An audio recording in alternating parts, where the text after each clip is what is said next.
Robin, I know, pass it along the line.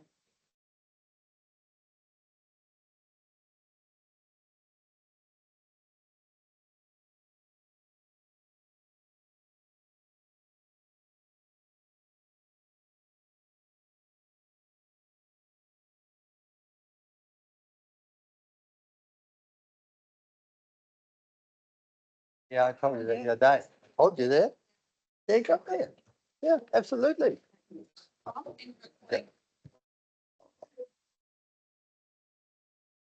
Did you hear that? Okay. Welcome everybody. We waited 3 years to get this number of people in our council's lounge, council chambers. But welcome everybody. We look forward to hearing what those who are registered to speak will have to say. We have today amongst us, we have some staff, but I'd just like to welcome His Worship the Mayor sitting behind us. We have our CE sitting over there. We have Brian Taylor, Riggs, Glenn McIntosh will be talking, Kathy Trentham and Larissa Doherty sitting there. So they're the people actively involved in the pool report. And I suppose we'll go around the table. We've got Board Member Rakwa, Board Member Johnson, Councillor Sinclair, Board Member Mackenzie, Councillor Rodley there. So he's not in the room. Okay, and online is Councillor Rebel. So of the board members, all elected board members are here, and the councillors are appointed by council to Thames Board. So we are going to open with a Karakia. I'm going to call upon the CE, Aileen Laurie, to do the Karakia. Would you please stand for the Karakia? Those who wish to, those who don't wish to, you can remain seated. Tū taua mai I runga, tū taua mai I raro, tū taua mai I roto, tū taua mai I waho. Kia tau ai te Māori tū, te Māori ora ki te katoa. Humie, huie, tae kia. Thank you very much for the Karakia. I'll now declare the meeting open at 9:05. 10:05, sorry. I got up too early.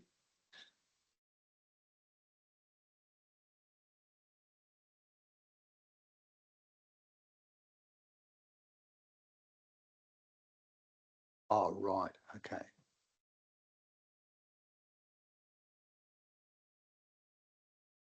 So we don't have any apologies because Councillor Rebel's online, and now under the new rules that Councillor being present and voting. So that's excellent. Councillor Rebel is in Australia for a family matter.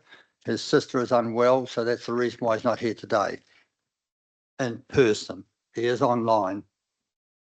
Okay. 1.3. Yep.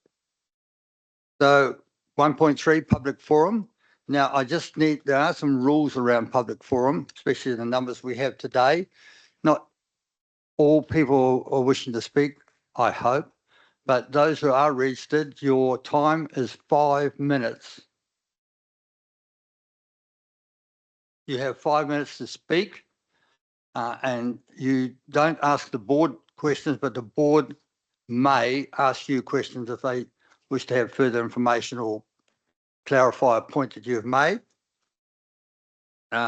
We will tell you when you've got 1 minute left, or probably something like that. Means you've got 1 minute left to go to wrap up what you want to say to us. We're not that rough that we'll turn your speaker off, but we probably will if you go longer than a minute after the 5 minutes.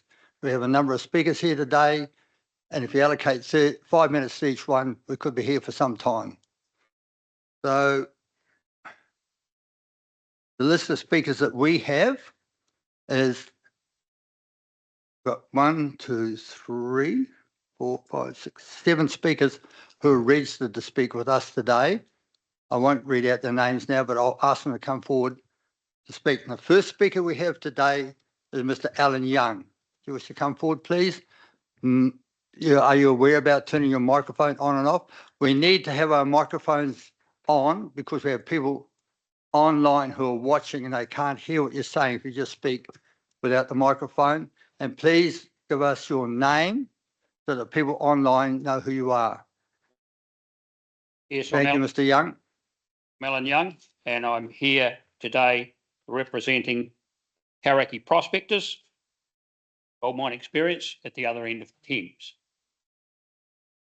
Firstly, I'd like to acknowledge the tourism promotions that have been going on via council and the business association and the other historic groups in town. And this year we have had an extremely good season, apart from a couple of bad interruptions. The speed limit used to be, after 13 years, I am now back here asking for the speed limit to go back to 50 kilometres an hour. 13 years we've been playing with this and getting nowhere. It's 1.8 kilometres of road. The time to do that at 70k versus 50k is 47 seconds. The hazards which are in the way, there is a school bus stop 20 metres from Burke Street in the 70k area. Disgusting in the morning. With Coromandel Street, has anybody tried to drive out of Coromandel Street onto the state highway? Sight lines, absolutely disgusting. There. St John's are having trouble getting out.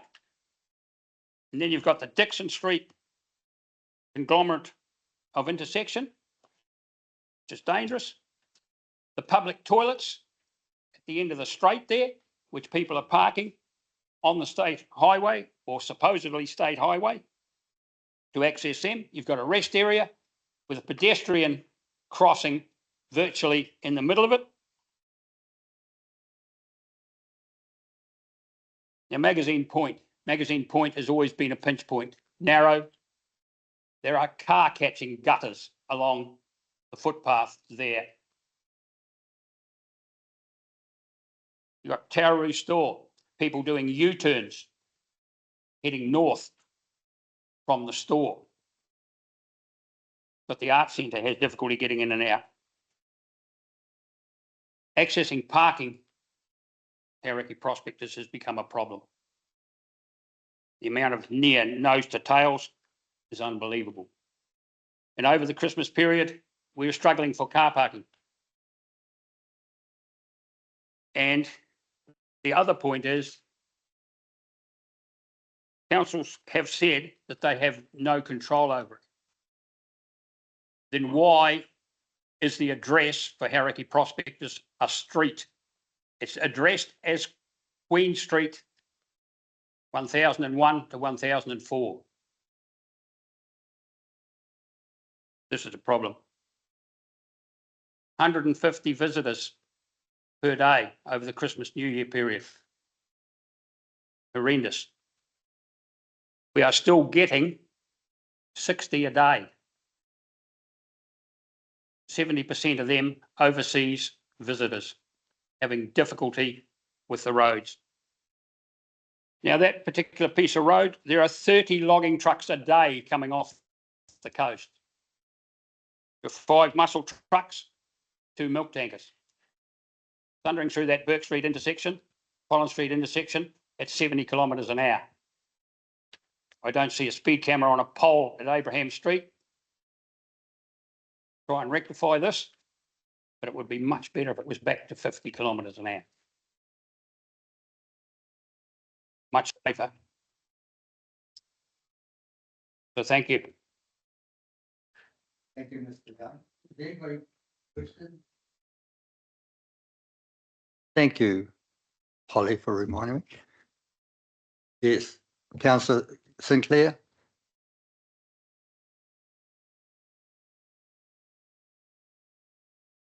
What do we do?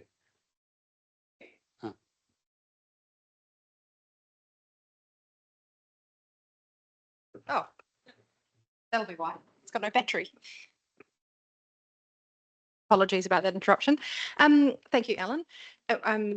You're not the first person to come and raise this issue with us. And in fact, in my time as being on Thames Community Board, this is not the first time you've come to present to us. And I value the input that you bring, and I'm staggered by those numbers and quite impressed. Well done. I'll phrase this as a question. Were you aware that the 3 Thames councillors went and advocated to Scott Simpson at the beginning of February? And would you like us to come and have a conversation with you about what his suggestions were? Well, I have been several times to Scott Simpson, and he has been very receptive to it. When I rang NZTA, they were not. They told me to go and see the MP. Yeah. They couldn't do anything. And to top the lot off, the end of January, the roading crew parked all their trucks, machinery unloaded for a whole day in the car park, which cost us $2,000 in turnover for the day because we could not get anybody in or out of the place. So I think it's quite arrogant of NZTA and quite arrogant to push it on to contractors who don't want anything to do with it. Thank you.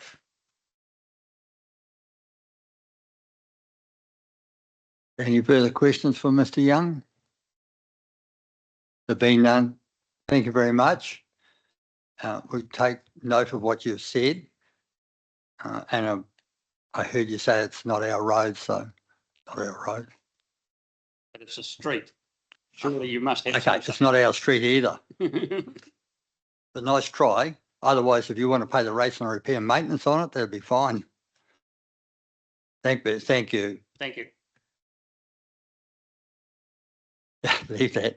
So the next one is Paula Austin and Paul Delabarca, please. If you both come up together, then we don't have to seesaw backwards and forwards. I understand you're speaking basically in tandem, yes. So one microphone at a time, just one at a time. No, both sit at the top table, but only one microphone on at a time. Otherwise, you get feedback. Are you right? Okay. I've been advised by an IT expert around the table. It'll be fine. Okay. You may be seated if you're more comfortable. Sit down, okay. Thank you. Sit up. Right. Well, you may be asking why we need a pool in Thames. Well, I'm speaking as an enthusiast, and I learnt to swim as a child, like most New Zealand children do at school. And for the hundreds of other swimmers that come to the Thames pool daily, from mothers and toddlers, learn to swim to save lives, to school groups, the squads, the swimming teams, and the secondary school sports from Te Arawa, Paeroa, Waihi, Karakia Plains and Whangamata. And then in between, the early morning swimmers from 6 a.m. and onwards. Then twice a week, 30 plus women and men come to aqua aerobics. And there's a lot more on the books for that too. Most importantly, referrals from the hospital here in Thames, physio aftercare and recovery. The young men and women from Amy Street and visitors from out of town. Special mention to the ladies from Tairua who come 3 days a week, and the young men that come from Tairua to swim. Swimmers from the Coromandel and Paeroa and the Karakia Plains. The pool is used to the maximum by everyone. Take it away and we lose the foundations to a huge business and people care in Thames. For over 20 years, the district has known about the land returning. So let's see how we can make this work for a new pool, new vision, and giving back to the community and beyond. Now I'd like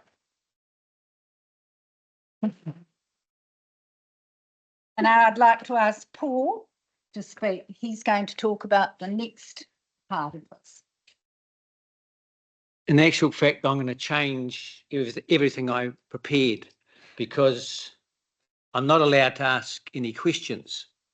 And it's really fascinating. We live in a world where the community board is supposed to serve the community.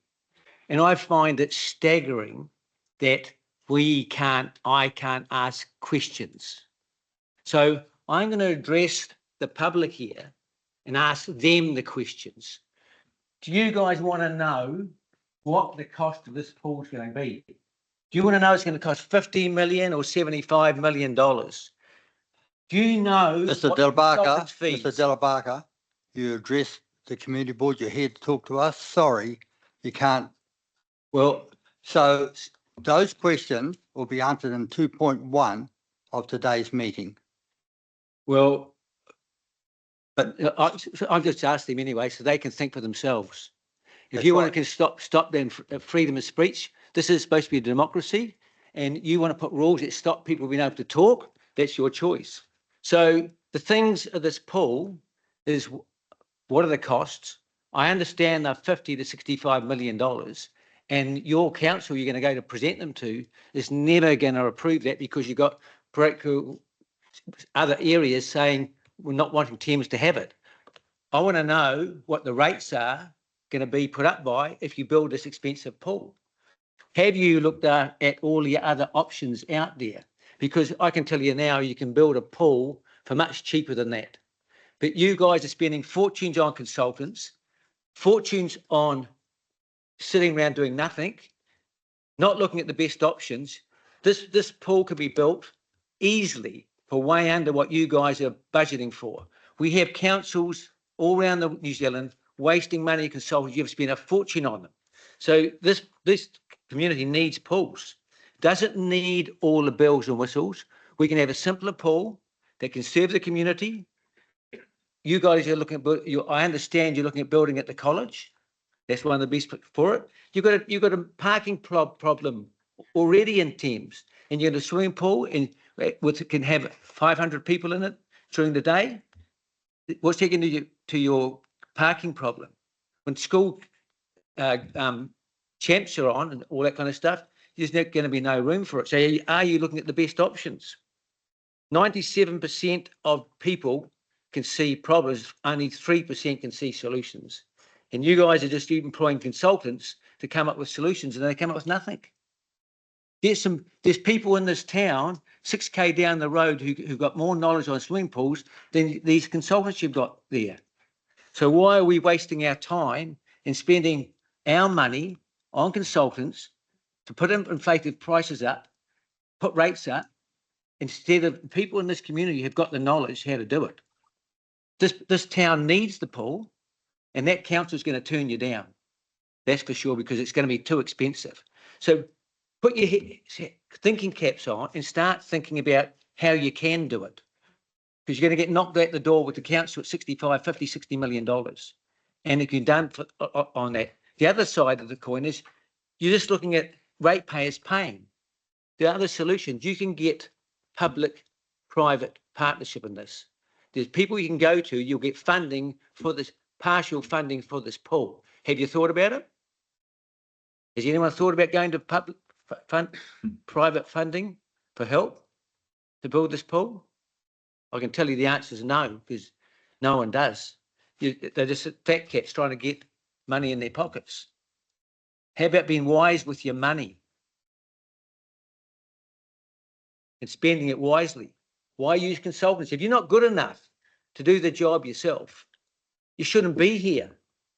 The people in the council who are using consultants shouldn't be paid money if they're going to use consultants. They should be able to do the job. I've run a business for $30 million a year and never had to use a consultant. You get good people around you who can do the job, but you council people, you're just going in consultants and paying a fortune for it all. But this town needs the pool.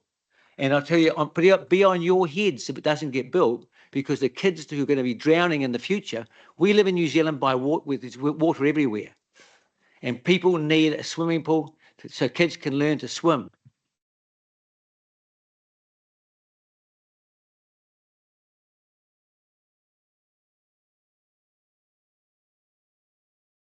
I gather, Mr. Delabarka and Paula Austin, you don't want us to ask you any questions?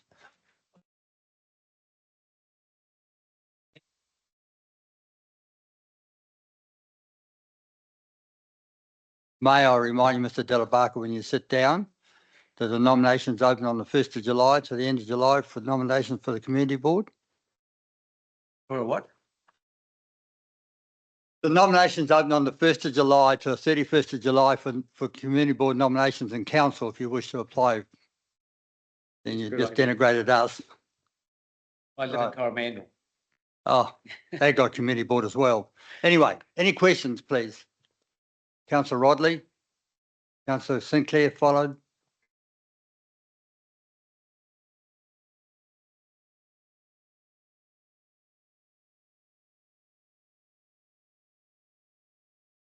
Excuse me, but I can't. Bits of paper floating around that have got the kind of like a bit of a summary, Yep. which have got all the Yeah, costs yeah, and we've everything got- on it. Cool. Yeah, and just picking up on your point about consultants and reports, and I know it may seem that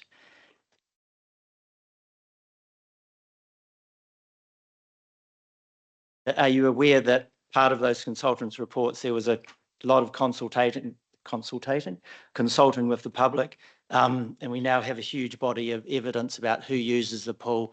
And yeah, are you aware that in order for us to make decisions, we have to be able to have that sort of information? It's kind of a leading question.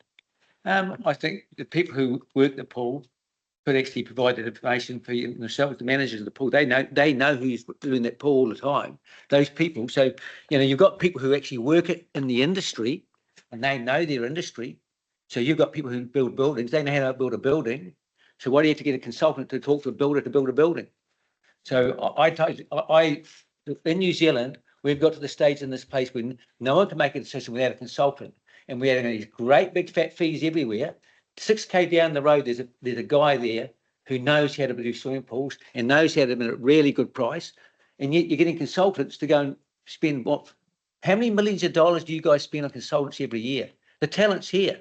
The manager of the swimming pool, she'll tell you what people come here, how many they come, when they come.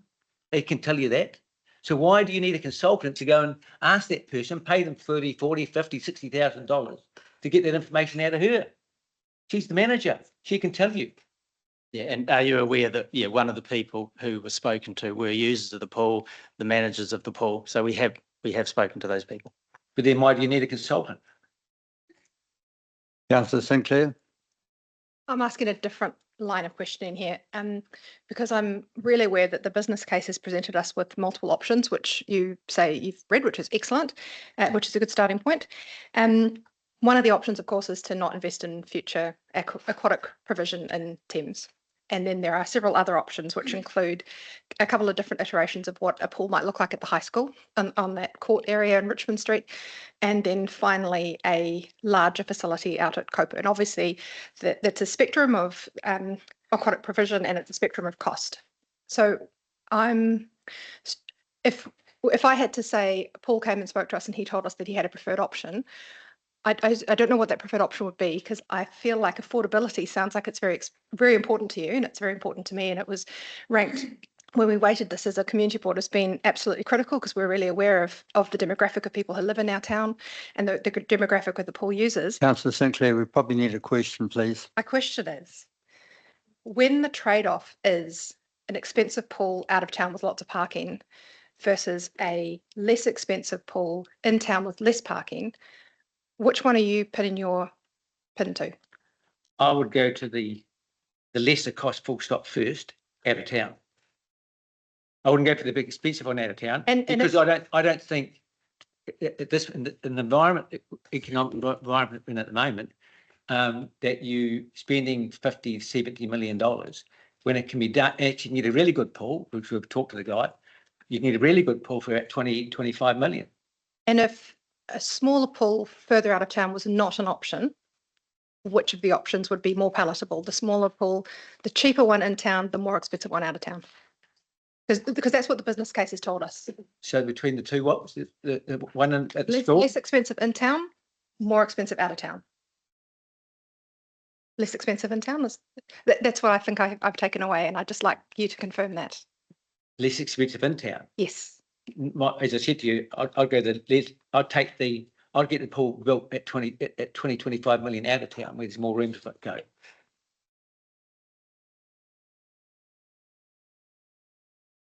Anyone else, any questions? Okay. Paula, Austin, when you talk about people coming from Tairua and other places, Yeah, well, the thing is, no, the I pool haven't got and- there yet. Yeah, the pool and Thames is used No. by everyone. Are there other people from Tairua? Are you aware of people from Whangamata or Whitianga? No, not necessarily from Whangamata, but all the schools, the secondary schools, use the pool, our pool, for school sports, and that's often they come over. So, I mean, you only had to be down there last Friday and drive around the streets, and there was all the vans from all the secondary schools, Waihi, Whangamata, Te Arawa, Hauraki Plains, they were all there. So they all use the pool here. If this pool's not here, where are they going to go? Yeah, I wasn't arguing with it. I just wanted you to tell us who was using the pool for our consultation later. That was all. Yeah, well, Yeah. all So the so it's widely used by secondary schools. well, when the secondary schools use it and all those children use it, they keep using it later on in life, and their children use it. I mean, swimming is part of our DNA in New Zealand. All right. Yeah. No further questions? Board Member Rakwa. Good morning, Paul and Paula. Paula? Yeah. Just want to ask you, have you had a chance to read a business case for Paula? Have I? Yep. No, I haven't seen. No. Okay, here's the starting point. So this subject been hot cake for a while. There's lots of discuss been done, lots of meetings, and comments like you, we do nothing. They're just hopeless. That's all I have to say. So please be careful when you say next time. There's Board Member going- Rakwa. Yep. You have this opportunity to ask a question, not to berate the speakers. Okay, sorry. Okay, that's it. Thank you. Being no further questions. Thank you both very much.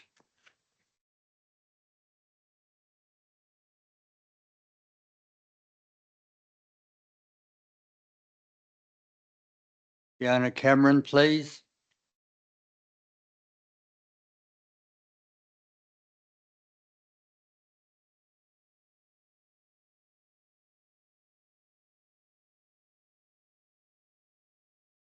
Welcome, Fiona. Kia ora.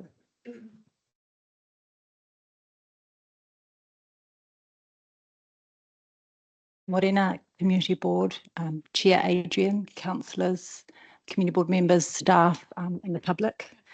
My name is Fiona Cameron. I'm a mother of 2 children who go to St Francis. And actually, I'm here today, but I should actually be at the Thames pool watching my girls at swimming sports. It's kind of a funny thing, isn't it?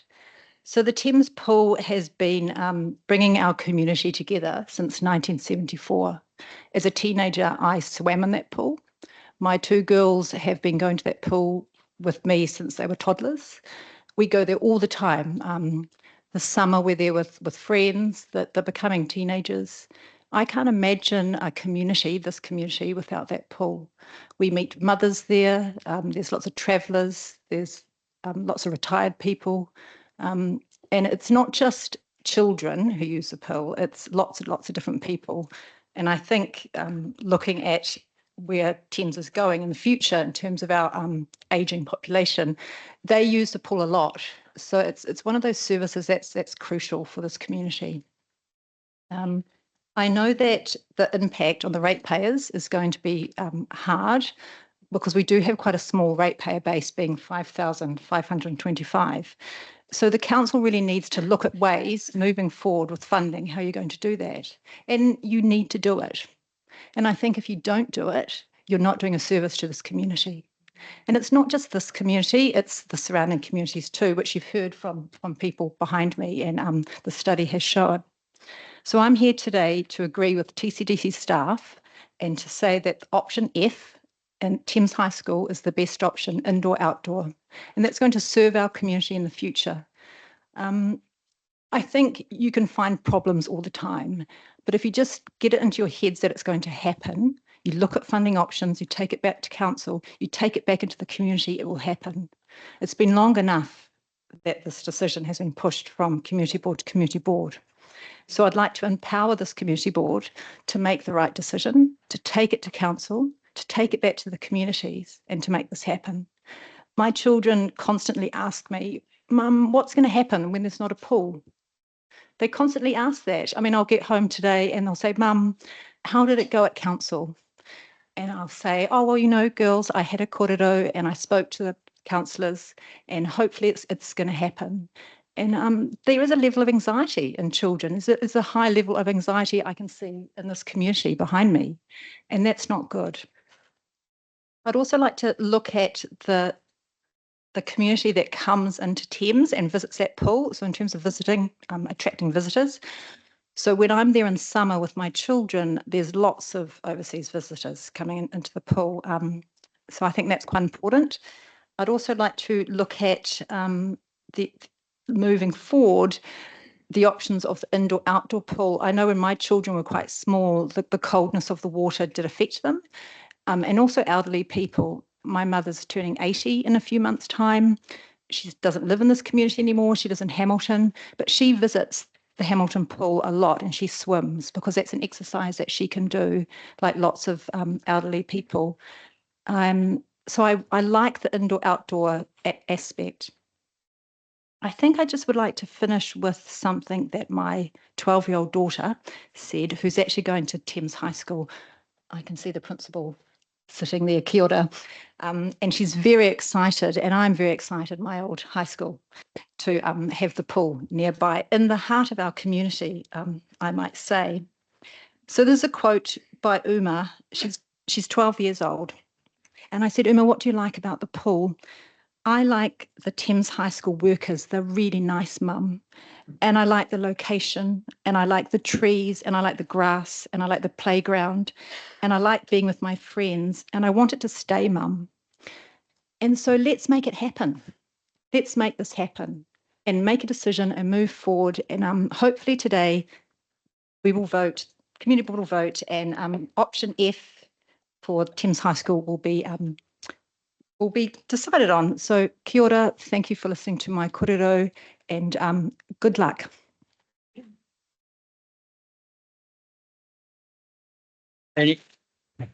Any questions of Ms. Cameron, please? There you are. You answered all their questions. Thank you. The next person to speak is Mrs. Ann Barker, please.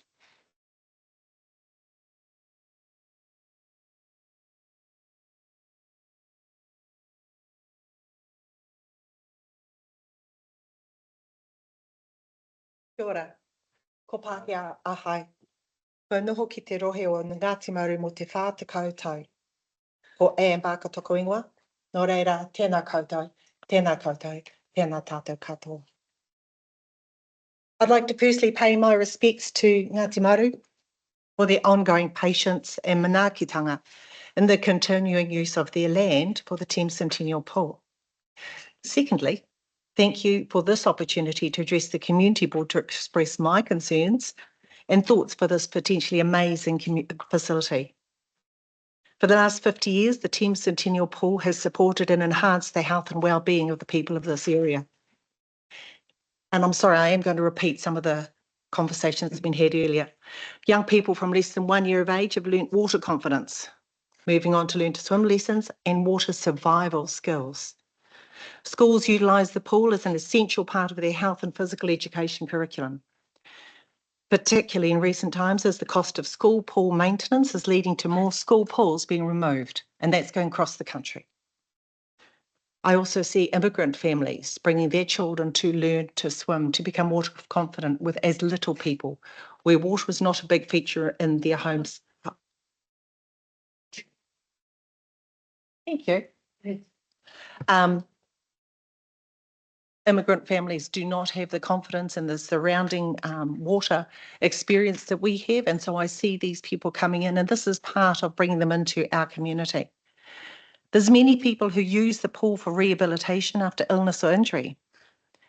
Have you seen the joy on the face of a man who's had a large proportion of his jaw removed, finding himself still able to swim and compete, even into his 70s? It's a truly uplifting thing to see.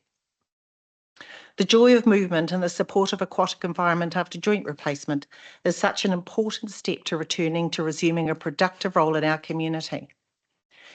And I'd just like to mention my good friend Lynette, who had a broken hip and then a hip replacement and then a broken knee and then a knee replacement, who this year competed at the Masters events and won these. And it's not about the winning, but that was 4 or 5 days a week of using that pool for exactly what I'm talking about. The 2023 census shows Thames Community to have the oldest average age in Aotearoa, New Zealand. Many of our older citizens engage in personal fitness, swimming, and enjoy participating in organised programs, as I'm sure you've seen, such as aquarobics. Classes like this definitely help build and maintain physical health, but are absolutely pivotal in supporting interpersonal connection and mental well-being. Our pool also supports and in fact is critical to enable sports participation from young children competing at inter-school events, swimming carnivals, leading on to regional, national and international events. It's through the goodwill and generosity of those whānau and families involved in clubs like our swimming club that add to the social cohesion within our community. Getting out to give time and share skills with the younger generation builds much more than just swimming skills. Given that we live on a peninsula surrounded by water, offering sustained high quality aquatic facility is, in my opinion, essential. I really want the option of removing the pool without a replacement to be removed. A public survey was held to consider the options, then it appeared that another option was being considered, and yet still nothing had been committed to. I believe we now need to get decisions made on get onto costing and contracts. Just as a side point, the squad that trains at the Centennial Pool up to 6 times a week have approximately 4 young people commuting from Whangamata to train there. So that's a lot of training. That's a big commitment. So in terms of a pool, we just need a 25-metre pool. In my ideal scenario, I like to see a 25-metre lap pool with a drop-off at a deeper end, so you could run underwater hockey, underwater polo across, learn to swim at the other end, a learn to swim pool, accessibility provisions, and basically the current pool is well past its use by date and desperately needs replacement. I've seen rocks strewn on the bottom of that pool after a flood. I've heard concerns about draining the pool, that it's going to crack or pop out when the water table is too high or too low.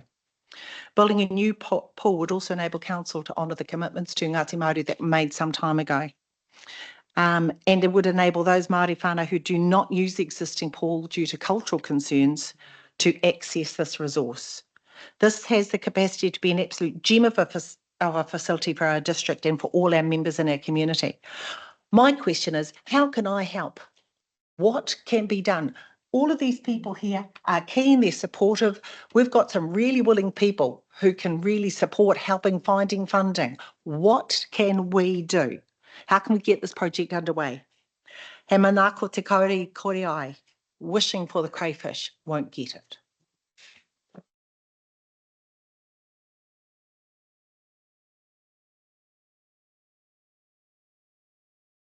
Thank you, Mrs. Barker. Well spoken. Any board members wish to ask a question? Well spoken, everybody. Covered all that. Oh, great. That now means the pool will not be demolished, and will be replaced. I just heard that. You heard that, right? Yeah. So we're definitely having a pool. Hooray! Probably not now.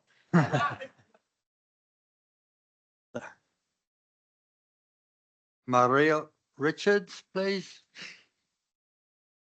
I don't think I can actually beat that. That was amazing. So welcome. Welcome. Thank you. We've had some amazing comments. Thank you for your time, and obviously probably the last person to speak. I've lived in Thames 20 years. My children have, sorry, I feel quite nervous. My children have been in the learn to swim programs. We've had the kids in squad. We've had the Olympics come to Thames pretty much. Thank you.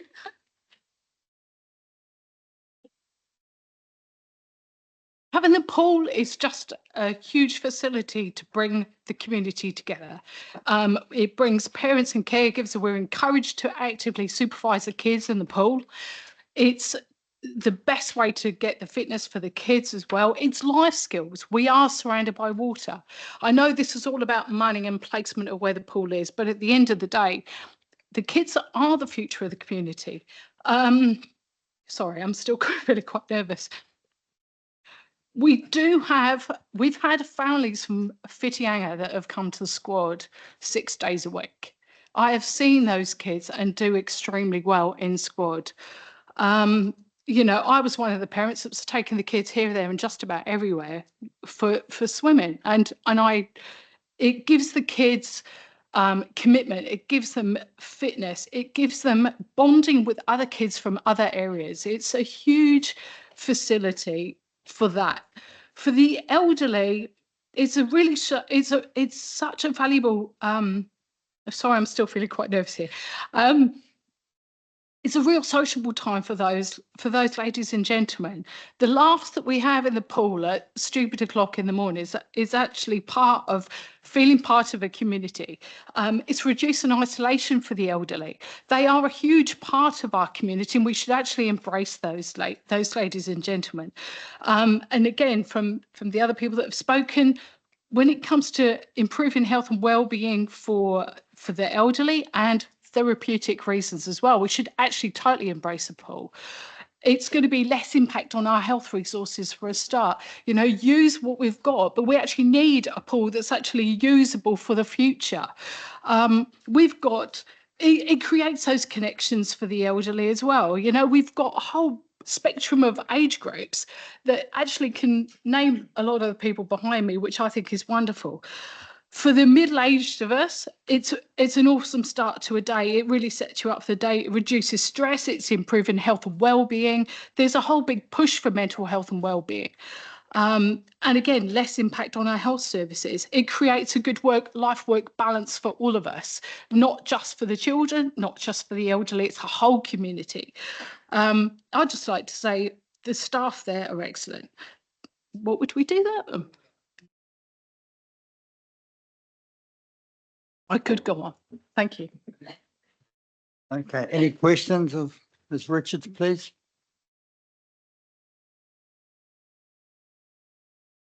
Oh, Councillor Revel. You're on mute. That's a good thing. Oh, no. Can you hear me now? Yeah. Thank you. So thank you for all those speakers who have spoken about this. I just have a question. We obviously are going to move into deliberations at some point about the paper that's put in front of us. And one of the things that we in that is the difference between a 6-lane pool and a 7-lane pool. And I'm just wondering if the current speaker has a view on that. I think as we've heard before, having a 25-metre pool is perfect. Having the 6 lanes that we've got now is probably perfect. If you could future-proof something, 7, sorry, God, I can't see first thing in the morning. So 7 lanes we have now, but it's actually giving us a pool that's an outdoor facility with a constant temperature, that's easier to maintain the pH levels at the pool, that can future-proof the future, but maybe give us an option to cover it in or give us a better facility. Having a better facility will improve the visitors in Thames for a start, that it will bring money in. Yes, we know it's a huge drain on resources, but there's an awful lot of people in the community that are using it. When I spoke to some staff members last week, it's 200 people a day are using the pool, and that probably is not even including the school kids. So there's a huge amount of people that are using it, and it's not minimising the amount of money that needs to be spent. I also totally agree that the land should go back to the local iwi. It's well past its sell-by date. You know, what do we need to have happen to that pool to break something, have a huge amount of money needs spending on it, and then we've got no pool? We would miss all this community aspect. Great. Thanks very much. I think you've answered my question. Thank you. Thank you. Any further questions? Richard? There being none, thank you very much. Thank you. Oh,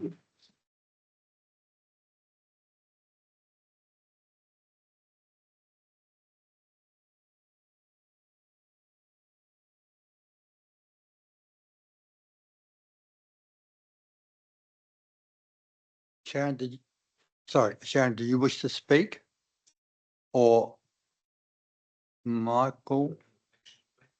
I don't know about giving a school teacher an invitation to speak. You have 5 minutes. You want to have 5 minutes? Do you want to discuss anything? Yeah, by all means, you're welcome. Most of the day. We would like to hear what Kia ora. your thoughts are about pools in general, and pools at maybe at your high school. Which one's which? Oh, you're right. Right, As long as okay. the red light, you go. Well, kia ora tātou. Ko mako hata ki ungoa, ko au te tūmawaki o te kuruturu o te koaranga. I'm the principal of Thames High School, and I speak in that capacity, and only in that capacity, not as a private citizen and a ratepayer.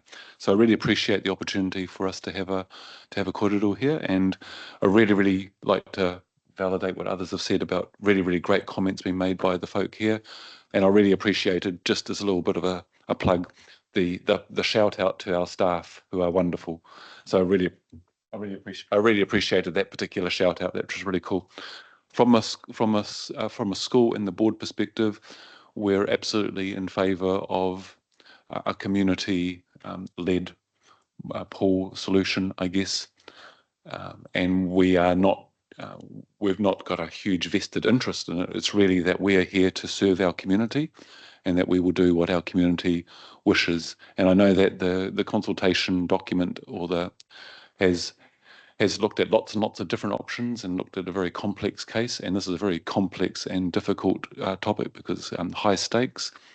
The idea that the site, which is on Richmond Road, Richmond Street, rather than say the Thames High School site, I think the benefits of it has been made clear in the document, although there are obviously some issues to do with costs and things like that. So we are part of our community, and certainly, as one of the speakers has just said, there's an outstanding benefit for young people to have access to a pool. And we have fantastic swimmers who are in our community, and we would love to do everything that we can to support them, notwithstanding all the other issues that are part of this complex decision. So I would also reiterate that we have the support of the Ministry of Education should the community and the council decide to go ahead with the proposal, which happens to be on that particular site. Kia ora tātou. Kia ora.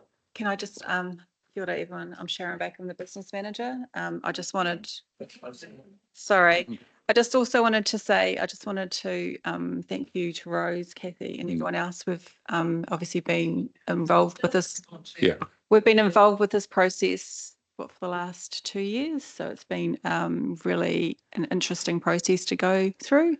The only other thing I'd like to say is just with the Jack McLean Centre being on the ministry property as well, how well that the uptake for that has been and our involvement with that. So having the two facilities on the property would be beneficial as well. So there was just one other thing I wanted to mention as well. So thank you for your time. Good on. Thank you. Any questions, councillor Rodley? Are you aware, Chair, that you keep turning your microphone off and on? No. Sorry, serious question. I'm not as bright as you. Thank you, Michael and Sharon. You kind of answered the question I was going to ask about the Jack McLean Centre, and I just sort of hope people realise, do you think that people are aware that the high school and the council co-designed and set up and operate that facility, and do you feel that it's a good model for potentially for a pool? In short, the community partnership with the ministry and the school is a real beneficial one for the community. I think it has outstanding benefit. The agreement that's in place has shown that it is fit for purpose and meets the needs of the community and the school. Of course, that particular resource had a lot of financial input from the school at the time, which this particular pool isn't actually asking for, or is even possible because the resource isn't there. So to answer your question, big yes, but it's a different model in terms of the input into the school, because it's effectively the land which is going to be on a lease, and that's pretty much our input into it, apart from, I guess, we'd been looking into probably sharing some of the operational type costs, particularly if we wound up losing the pool that we've got across the road. Kia ora. In regards to your question about the community and are they aware that there's a partnership? Probably in 2017 when it was built they did, but whether that's still something that awareness is there, I'm not sure. I mean, it is, if you use it, it has got all the sponsors and partners. And so if that's still the case, I'm not sure, but we can't answer that. Any further questions, Mr. Hart or Mrs. Baker? No. I just want to reiterate that point, and I've just chipped a couple of people making statements, but I think the past board chair was here. I saw come in, Strat Peters. Strat Peters and I were involved in that thing, and the whole idea was, it wasn't called the Jack McLean Centre then, the Jack McLean Centre and the pool went hand in hand. What went wrong in that interval, I don't know, but you would have had a pool there for $12.5 million covered had that continued through. So it just reminded me of that. Well, thanks again. And to end with, I guess, the model which is involved with the TCDC in the school, I know is one that has been looked at other councils, Matamata most recently, I think, as a model of how these sorts of community school type partnerships can go in terms of the benefit of the wider community. Kia ora tātou. Thank you.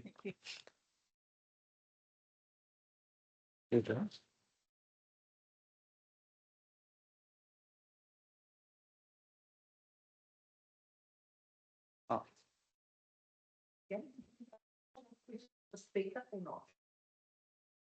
No. I turned it up, I wasn't. No, you're not. No. But yeah, have a conversation, have a corridor later outside. Ruth Efford, please. You're in the room. I just want an indication while Ms. Efford's coming around the room. I just need an indication. Are there any other people who are not registered who may feel that they wish to say something? You'll be limited to probably 3 minutes in the next round. This is at the chair's discretion. So does anybody else want to raise your hand and tell us now? One. Oh, two people. Right. So we'll give you an opportunity to say something after Ms. Efford's spoken. Thank you, Ruth. Thank you, Chair. First of all, a blessing. May everyone that is here to make a decision today have the Lord in their heart and the clarity of mind when they do this decision. And may they do it not from what they want to have for their own personal outcome, but for the outcome of the benefit of our community, not the Karakia and TCDC communities, but the community of Thames, who the ratepayers will be expected to pay for this. Amen. I'd like to thank the speakers that have been before me. Unfortunately, I'm very sad that they have not followed, like I have for the last 4 years, every meeting that has gone forth and the discussion, the hours and hours of discussion, re the pool. The history of it, the inclusion of Karakia District Council who have decided to fall by the way, yet look at all of their people that come and use our facility. What a shame we can't put a gate on the bridge and say, no, you're Karakia, go to your local pools in Paira. However, so be that. I'm a ratepayer and my only income is my pension. Half my pension goes to rates and other things that cost me to live in this town, basically. I am going to put my rates on hold. Lucky children, they're going to have to pay it when they sell the house and I die. I would like to make the challenge for every over 65 person that pays rates in this town to put their rates on hold, and then what would the council do for income? All you would get would be that little bit of subsidy, $700, as opposed to the 5,000 or 4,000, whatever we're paying. It is a terrible, hard job to try and make our budget stretch and yet have this luxury when nature has given us two or several avenues around this area that I grew up and learnt in, called the Firth and all the beaches, Kuranui Bay, Tararoo, both ends, and all up the coast. The water there is changed twice a day, so you don't have to worry about chemicals. If you have any injuries or what have you, salt water is one of the best waters to swim in. The hospital have a swimming pool that if you need to rehab, you can use the hospital swimming pool.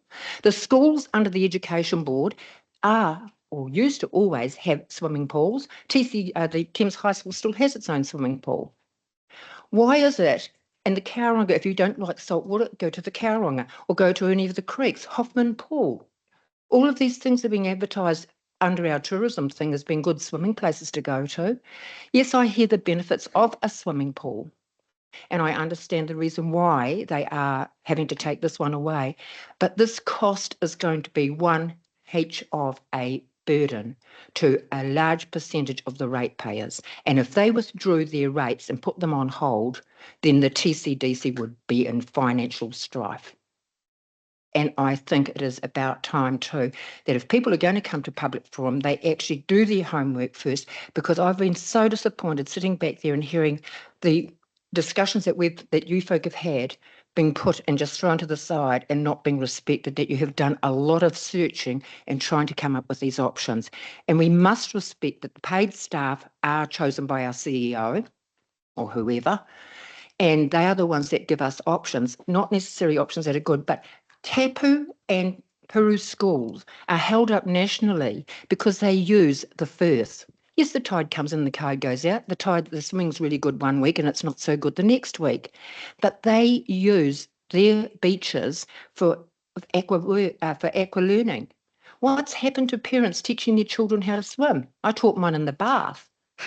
And then we use the local beaches and the rivers. So please don't expect things to be handed out to you all the time just because you want it.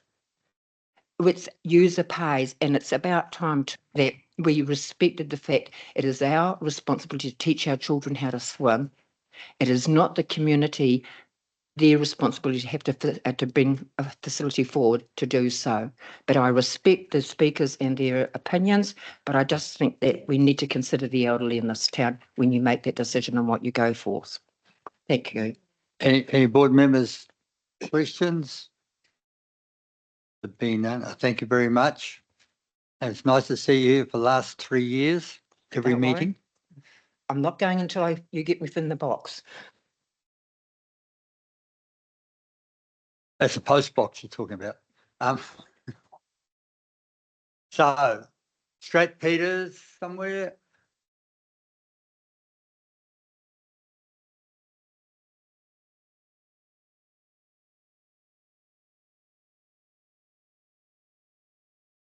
Welcome, Mr. Peters. Thank you, Adrian. Welcome. Hello, everybody. How you going? Look, I just really wanted to say that thanks for all the speakers that have spoken about the use of the pool and how important it is to Thames. And I just, so I'm not going to say much more about that because everything's been said with such huge strength about it. I just wanted to say it would be unbearable for Thames not to have a swimming pool, and that when you consider the options, which seem to be F and H. One was 22 million, I think, and the other one was $29 million, that you give huge weight to the district orientation emphasis relating to H, which might end up being 70% district, 30% local, or some other formula, or F, where the status quo might be 60-40. In other words, 40 local, 60% district. So all I'm really saying, in any endorsement that you take to the district council for a consideration must persuade in relationship to the district input for the swimming pool. And I think that's going to be an important fact. That's all. Cheers. I need to push that button. And the only other thing is the private, Sorry? really enhancing the private input into corporate private input into the swimming pool. I think it's a scope that's Public-private partnership? Absolutely. Yeah. Okay. Councillor Rodney had a question. Good morning, Strat. So I believe that a while back, things were funded differently as far as the separation between district and local, and that swimming pools were once funded across the entire district, and things like water treatment plants were funded locally, and that was switched around to a few years ago. I just wondered if that's, so you spoke before about having the district contribute some money. If swimming pools were a completely district funded activity, then it wouldn't just enable Thames pool, but pools on the other side, when they get to their age, being able to fund something with the district, because it's the difference between $500 and something and $100 and something. I wonder if you had any comment on that. Swimming pools have always been local in my time since 2004, unless you could justify a district input. And I think in this case, I think the report revealed that in fact it was 40% local, 60% district, or the other way around, 60% district, 40% local for the existing pool. And really what I was saying is that if you go for option H, you should be able to justify a bigger district input. So, the pool's going to be really dependent on the district input that can be justified in getting the support of district councillors to make a decision. Just short of that, in 2008, you were involved as well, Adrian.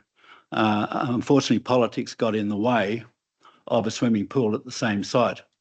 And that was through Zoom Zone and myself and all the efforts that we put into it. We did win with the recreational centre, but we didn't win with the swimming pool. And it was really, really sad because at that time, if you went for a lotteries grant or you went for a Lion Foundation grant or those other grants that might have been available, you used to be able to, when Simple Leisure Group were involved, you might remember that too, Adrian, you could get 40%, 50% external funding for a swimming pool. Now you're lucky to get 10%, I understand, in the report that has been given to you. So in other words, you might get $1 million of your $22 million from external funding. So that private local enterprise partnership is going to be so important, and the district supporting this pool as a district facility in part is going to be very important. So that's all I really wanted to take home. Thank you. Thank you, Strat. Thank you. No further questions, Strat. I just thank you very much. Thank you very much. That's it. All right. It's a pleasure. Yes. You're going to sit there? Yes, that's it. Yeah, you've got too used to being up there. No worries. Yeah. So the lady behind you that wants to speak next. Sorry. I'll ask you to introduce yourself, please. Good morning, I'm Diane Leather. Oh, yes. Yeah, Right. hi. I couldn't pick it up. Wearing a different cap. Yes. Welcome. I speak on behalf of my husband. It's just, this is how he feels about the pool. Why I feel Thames absolutely needs a swimming pool. I have lived in Thames area since 1996 and have always swum regularly at Thames Centennial Pool, which I feel is the main reason that I have reached the age of almost 85. Just put into there, Gary has always been involved with master swimming. When we first arrived down here, we were asked to run the Thames Pyral Master Swimming Club. And out of that came the New Zealand Masters Games. We even had the World Masters swimming down in Christchurch that we went to. And the lady who bought the medals, I wish I'd bought Gary's. We would have needed somebody to help us carry them. We have a hutch dresser with these medals hanging on, and I'm sure too many more will make it fall over to one side. But that's how it is. So a heated swimming pool is such an asset to all ages in a community, young children through to the senior age group. Thames is proud to have a very strong swimming club with many swimmers reaching great goals in interclub and national competitions. Schools in and around Thames use the pool for the swimming sports. Young children learn to swim in our pool. Senior citizens are able to do exercises in the water because being in the water enables them to move more freely than in a gym or at home. Our Centennial Pool has been an absolute necessity for the Thames community and wider community. And I'd like to add that I do appreciate we've got the sea and we've got rivers. They don't help people who need to be in warm water. And you can't train for swimming in a river and the sea entirely. You need to have pools to train in. So why would we not need a swimming pool in Thames? Thank you. Any questions of Mrs. Leather, please? No. Thank you very much. I just got a couple of little announcements to make. One, for the males in the room, that the wharepaku down the end for the males is not operational at the moment. So, and the second one is, you might think this is a bit like Parliament, you top and change our sex discrimination. That's not true. So just bear that in mind. Now, there's Caps Hauraki somewhere online, had a hand up. Caps Hauraki. Thank you. Thank you very much. Bye-bye. Caps Hauraki, you probably have to unmute if you are talking to us. Just before you all go, oh, you're all going? All right, go.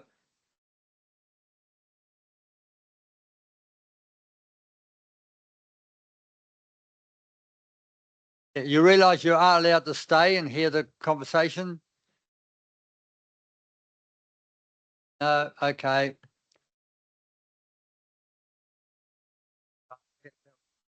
And we thought they might be muted. All right.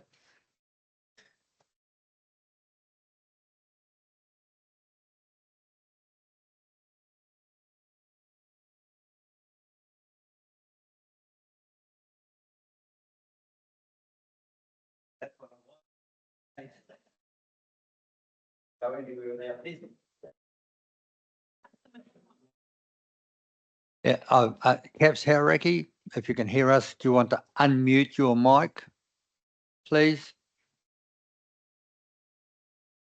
Otherwise, we'll send the force down to you. No. No, obviously, Caps Hauraki won't be asking a question of us. Thank you. So the rest of the people, you're staying for the next part. Thank you.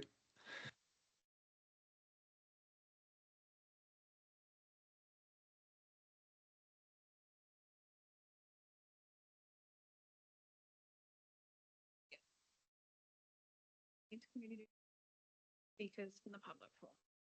Okay, well, somebody here to move that the Thames Community Board receive the speakers in the public forum, please. Moved by Councillor Rodley, second by Board Member Johnson. Any comments? No, there being none. All those in favour, please say aye. Those against, declared carried. Next one up on the list. 2.1. Actually, your items on the agenda. Oh, right. Right. No, all the items are on the agenda. No. Of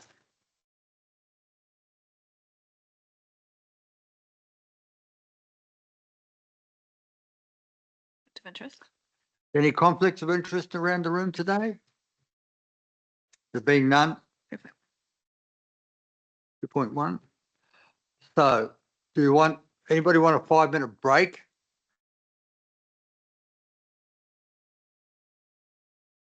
With your permission, Chair, before we think about a break, is it correct that the recommendations at the top of page 12 are a little bit different from what we had released to us a few days ago? Yeah, they are. Okay. Yeah, they will be up on the screen, Up on the screen. recommendation by recommendation on the screen for you to look at. And I Those apologise if I I'm was trying to allude to that last night. apologies if I'm trying to tell our governance team how to do their Yeah. job, because they're very good anyway. Okay. So, nobody want a 5-minute break? No? Okay. Right. So, one of the things that came through loud and clear this morning, there seems to be a thought that Thames Community Board was not in favour of pool, which is patently unreal. We are in favour of pool, and we've struggled with this for 24 years. Some of us have been here just about that length of time talking about pools, and there's no way that anybody could accuse the Thames Community Board of being opposed to a pool. I think everybody around this table is in agreement that we need a pool.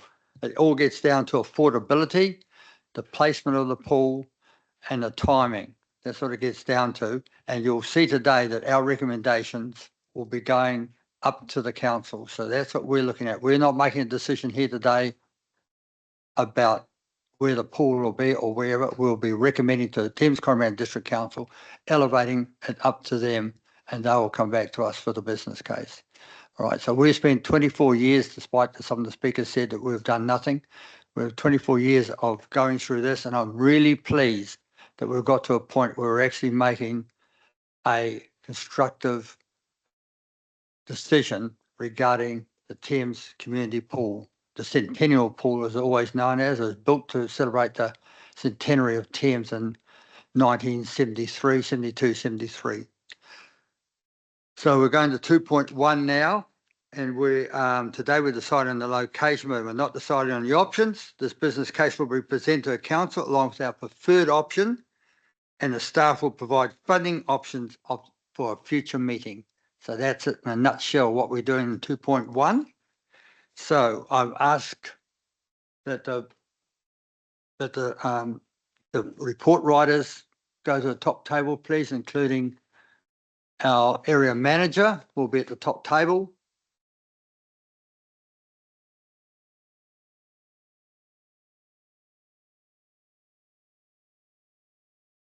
Oh, you got on there, you can put up there. Okay. All right. Okay. So all here. Is Peter still online? Oh, yeah. Thank you. Yes, I Okay. am. Excellent. All right. Would got the one up there. Okay. So we're now going to move a recommendation to receive the report, and then we'll ask the report writers to speak to it, please, and give us answer any questions that we have. This is sad that those people have gone because they're not going to be able to hear the answers which I was asking for earlier. So would someone care to move that we receive the report of the Thames Sub-Regional Aquatic Provision Business Case and Next Steps Report dated the 28th of February 2025, as moved by Board Member Johnson and seconded by Board Member Rakwa. Is there any discussion on that matter? There being none, we propose to put the motion. All those in favour, please say aye. Those against? We're allowing for a transmission problem across the Tasman there. Those against? Declared carried. Okay, welcome Glenn, and I must say that the executive summary is well put together. It was something that I could finally at last understand regarding the pool. So congratulations to your team on putting that together. For those who read the 287-page pool report, good luck to you. That is a difficult document, so we'll see how council struggles with that one. But the floor is open to you. Any questions? Do you want to make an opening statement first? Thank you. Thank you, Chair. Yes. So just very quickly, I think you know the board members and everybody at the table, but just some really quick introductions. So Larissa Doherty is the manager of the pool facility, and Rose has been shepherding the project for a number of years as well, involved with the consultants, and then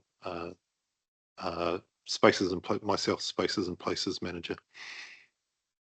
So yeah, just very quickly to summarise, I guess the key strategic points in the report, and I don't think anything that I'm about to say is inconsistent with what came from the public gallery this morning. So having a public pool in Thames is important to the community. The existing pool is 50 years old and is going to become more and more expensive to operate if it's not replaced. While all of the Thames community pays rates for the pool, about a quarter of the community can't use the pool because of its location. And under the current funding approach, staff are not confident that any of the options for a pool are affordable for the Thames community. There's a real tension in here, and there's no easy way around that. Lastly, just to note, and it's not in the report, so this is a bit more of a meta observation, but the resolutions that you passed today, or subject to those resolutions and council's response to them, we staff anticipate writing a report to present the project and potential funding solutions to full council, and we are looking to the agreed positions that you reached today as the basis for us reflecting your position to the full council when we write that report. So that's everything I have to say now, and would love to hear questions. Thank you, Glenn, for those comments. I'm interested you touched on affordability, because I see your comments in here that the staff are concerned about the ability of Thames ratepayers to pay for a new aquatic centre in Thames. So I think that the board will take that on board when they come to make their decision about which option they prefer. But as you say, none of the options have an affordable approach for us based on that. One of the things, has anybody in your area, have you extrapolated out the yearly cost year on year and what the total amount will be over a 30-year period? Say, let's take option G, for example. I think it's 595 or something. Have you actually worked out what that will cost over 30 years? We have. I don't think the numbers are in the report. No. Because some of those costs are lumpy. So what we've done is worked it back to an average. Also, I was a little bit reluctant when we're thinking about this issue. It's a challenge for people to put themselves 30 years into the future. And when you apply 30 years of inflation to operating costs on a decision that you're trying to make today, the numbers look really scary, but without knowing what pensions or income will also look like in 30 years. So that's why we've perhaps been a little bit silent on that and preferred to bring it back to an average cost in today's dollars. You may have heard one of the speakers today to speak about being on a pension and finding it difficult thing, and I think that comes under your affordability section in regards to that. Yes, so just to note, in the discussion around affordability, the numbers that are in there are for average income and average ratepayer in the ward. We had aspirations to break that down a little bit more and understand or talk to the context of someone on a fixed income. It turns out getting that level of detail is a little bit more challenging. So my intention is that when this goes to the board, we will be able to, to the council, be able to provide a more nuanced conversation, but we're possibly going to have to talk to the IRD or an organisation like that to get a more granular understanding of what, if you talk about average, but a lower quartile income, because staff are very mindful that a large proportion of our community are not average, and are in a more vulnerable financial position than an average ratepayer, and we don't want to gloss past the real impact that these decisions will have on them. Thank you. So anybody got any questions? Because,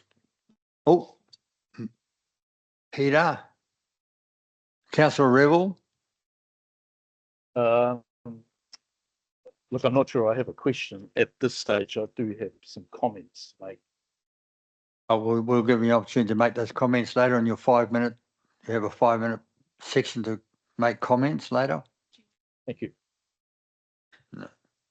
So anybody else got any questions? Yes, Board Member Rakwa. Thanks, Chair. Just one small question. Removing pool, they came up almost 24 years ago. Does council have any saving on the side toward using a new pool? Just to make sure I understood that, the question was, do we have any savings? Yes, once you know you Set need to aside. replace something, you have to, yeah. So there is some funds sitting in a renewals reserve. That number is about $2 million. And so whichever option we pick, about $2 million of that won't need to be loan funded, but the balance of the project will be.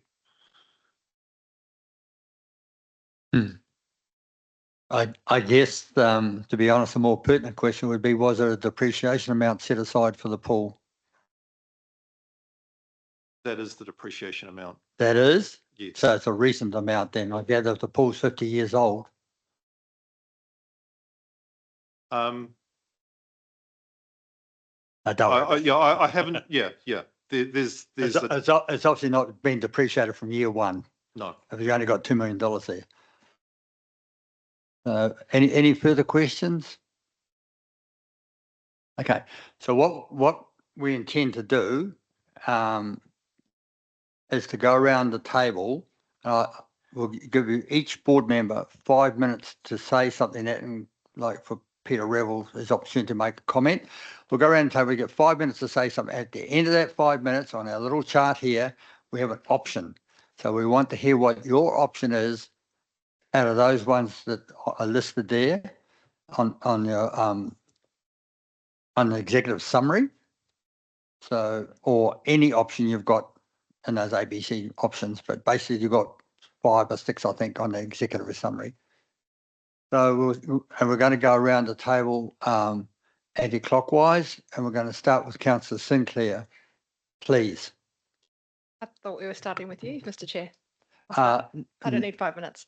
That's if you're a chair, you can get out of those things. Can't wait. I read this report with a high amount of interest, and this has been front of mind for quite a long time for me as an elected member in this community. I'm sorry that the public forum has largely shrunk. Thank you for being here.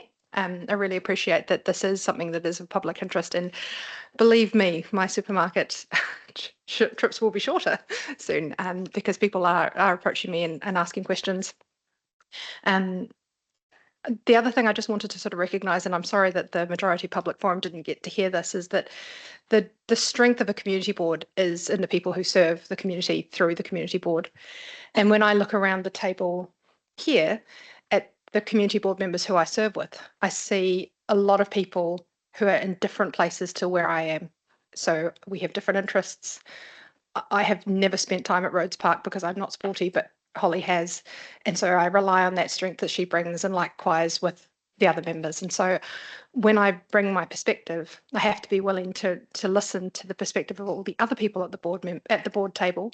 And I recognise that we're not always going to hear the same things from the people that we hear from, because we're moving in different circles and we're bringing that here to make a decision, which is sort of the long and complicated way of saying, I know that we're not all going to agree exactly on one option, and I absolutely respect any decision that gets made, any opinions that get brought here that are different to my own, because that is where our strength is, that's where our diversity is, and you are representing as best you can because that's who you're hearing from. So that's, I'll kick the soapbox away now.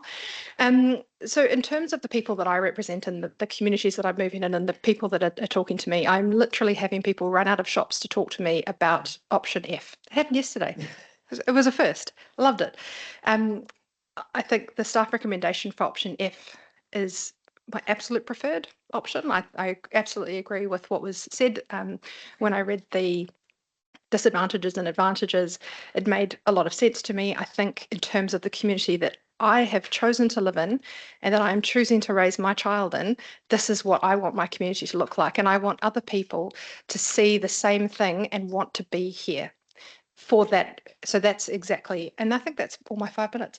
I would be willing to compromise and get E, but from where I stand, from what I'm hearing and the people I represent, I'm not willing to compromise on no investment.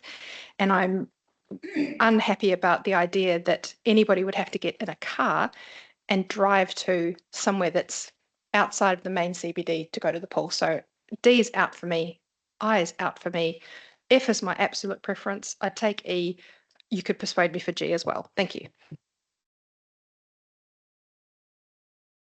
What was the final answer? E. Yes. Oh, that's right. Just teasing. I was not. All right. Board member Mackenzie. Now I know that board member Mackenzie has done her homework and she has a written commentary to make. Well done.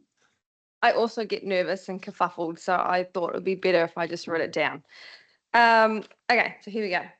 I have some concerns regarding the staff recommendations for option F. While I understand the reasoning behind this option, it is important to carefully consider its long-term implications and how it aligns with our community's growth and needs. I have several important questions regarding the proposed location of the pool at Richmond Street that is going to be on the current netball and basketball / tennis court at the Thames High School that I believe need to be addressed. Firstly, who will own the property upon which the pool will be constructed? This is a crucial point for me. We must avoid a situation down the line where Thames High seeks to reclaim the land, potentially being in the same predicament that we currently are with the current pool. Secondly, I'm concerned about the accessibility. Will the high school have more exclusive access to the pool than the general public?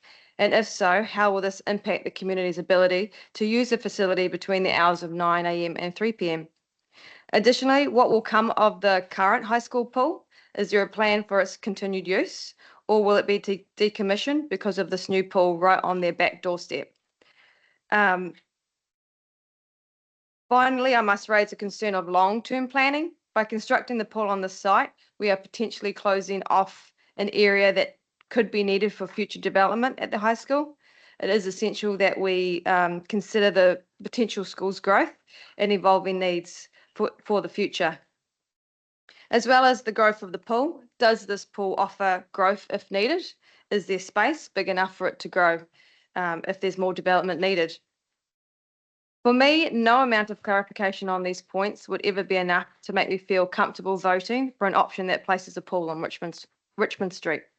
My preferred option is stage 1 of Kopu development, option I, as it offers greater potential for growth, development and opportunities within the town. While the costs of this option may exceed the local ratepayers and current affordability, it's important to consider that if this were funded through the district ratepayers and not just the local ratepayers, the financial impact will be significantly burdensome.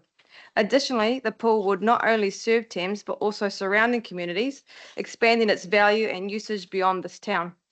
In addition, the pool's location within the boundaries of the sub-regional pool opens up additional opportunities for external funding, which could further help reduce the cost of this project. I am strongly in favour of having a pool in this community, as it has become very clear from the public feedback that our town cannot afford to not have a pool.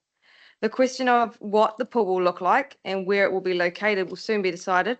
However, I stand firm by my decision to support option I at the Kopu pool. I was elected to represent this community because I made a promise to focus on growing this town, creating more opportunities for our youth, and giving families a reason to stay here. It is essential that I do not lose sight of this and of these goals. To vote for a pool option that fails to meet these long-term objectives will be a disservice to the very people who believed in me and voted me in. Option I, the Kopu pool, represents more than just a recreational facility. It has the potential to be a driver for a long-term growth and revitalisation to this town. By supporting this option, we are not only just providing a pool, we are investing in a hub that can drive tourism, community engagement, and economic development. It offers us the opportunity to create a facility that will be accessible to a broader region, attracting people from neighbouring communities and beyond. This could lead to an increased foot traffic, local business growth, and the potential for new investments in this area.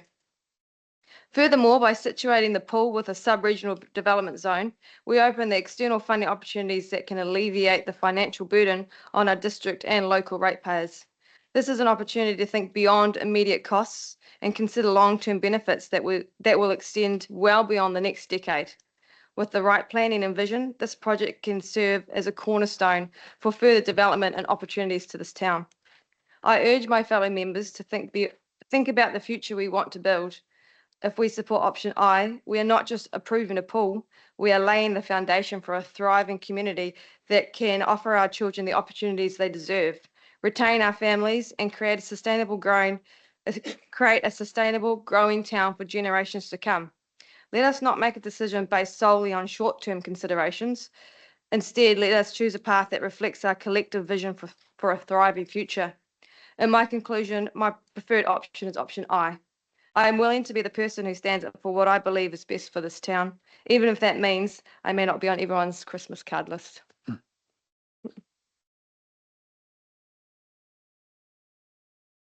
Thank you, Board Member Mackenzie. Councillor Rodley.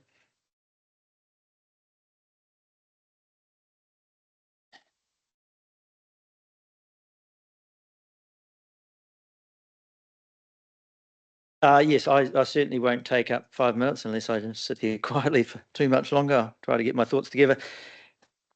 I very much value the input from my fellow colleagues, and particularly applaud Holly's commitment to stand up for the people who voted for her. I think that's a very important thing for us as elected members to do so.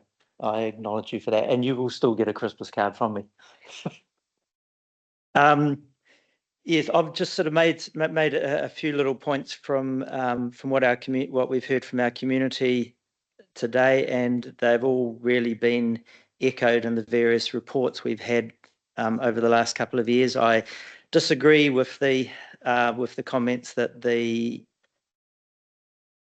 consultation and the reports have been a waste of money. I think I'm actually very proud to be part of a community board that has put money towards those reports. They've given us a huge amount of information, and it's only really through information like that that we're able to make correct decisions. So the main things that I got from people were accessibility, which for me means a pool within the Thames CBD area. So I am ruling out the option of a pool at Kopu. We've heard how it's necessary for our population, for our aged population, for the therapeutic use for people that have had, I think someone in the public said they'd had a hip and then a knee operation. And yeah, I've actually seen people down there who have been using it for therapeutic reasons. It's extremely important considering we're the oldest population in the country. Around the indoor outdoor, I can see the argument for having it completely indoors. You know, when you get out of the pool, you're not going to be feeling colder. However, I'm prepared to accept a partly indoor, partly outdoor. The affordability is a huge worry, and I think we need to do all that we can to talk to our council colleagues and try to explain that that there are projects that local communities are responsible for locally funded type things, but then there's projects that just clearly are way beyond the ability of any community to afford. And if we are restricted to local funding for this pool, then further down the track that restricts Whangamata for local funding for a pool, because they won't be able to afford it either, and Whitianga and Matarangi and all our other smaller communities. And I'm very much opposed to the idea that, well, you know, if you get some wealthy people, they can make donations and they can fund things themselves. So it troubles me greatly, the local versus the district funding, because you just end up with places that can afford having facilities and others not. Long-term benefits for the community, I think that was very clearly mentioned, and I've got 5 more words. And future-proofing Thames, which all the reports that we've had from economic development and over the last few years say that Thames is the economic and employment heart of the peninsula. It's between 40 to 50% of both GDP and employment in the peninsula. And if we can't future-proof Thames by making it a place where younger families, potential councillor staff members, librarians, police people, teachers, physiotherapists, doctors, nurses, firemen, fire people can come and settle, then I'm concerned about the future of Thames. So I see this as part of a future-proofing Thames. And as I said before, I'm very proud to be part of a community board that has pursued this for the last 5 years. And my option is F, but again, yes, F, but I could be persuaded to have all indoor as well. But for the sake of several million, I think I'm going to say option F. Thank you. Thank you, Councillor Rodley. Board Member Rakwa. Thank you, Chair. I will make it short and sweet. If we can afford it, we go with I. If we can't afford it, go with F. We do need a pool, so that's my short. If we don't have enough money, go with F. If you have plenty of money, go with I. Thank you. That the ayes have it? No. Right, so that's it? Yes. All right. All right. Deputy Chair Johnson? No. Thank you, Chair. Real dilemma, this one, for me personally. Very, very difficult decision-making required.